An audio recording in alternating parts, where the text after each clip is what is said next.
তুমি নারী দেখো, মোবাইল দেখো, তোমার চুলের ফ্যাশনই শেষ হইল না, আর তুমি এক ওয়াক্ত নামাজের সেজদা দিতে রাজি না। তুমি প্রত্যেক আজানের সাথে সাথে কুত্তা যেমন খেউ খেউ করে আজান দিলে, আর নাফরমান বেনামাজিও আল্লাহকে বৃদ্ধাঙ্গুলি দেখায়, এই মাওলা আরো দিতে পারবা আজান, আরো রাখতে পারবা, আমি বেঈমান সেজদা দিতাম না তোমারে। আল্লাহ কি বলছে, কেন বললো নয়তো ফামাসালুহু কামাসালিল কালব, যে তার উদাহরণ কুত্তার মতো কেন বললো?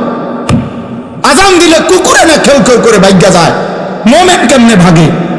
মুসলমানের বাচ্চা আজান শোনার পরে, মুসলমানের ব্যবসায়ী আজান শুনবার পরে, মুসলমানের পুরুষ আজান শুনবার পরে মসজিদে না গিয়ে অন্যদিকে যখন চলে যায়, তো রাস্তার ওই কুকুরের সাথে এই নাফরমানের তফাৎ কি?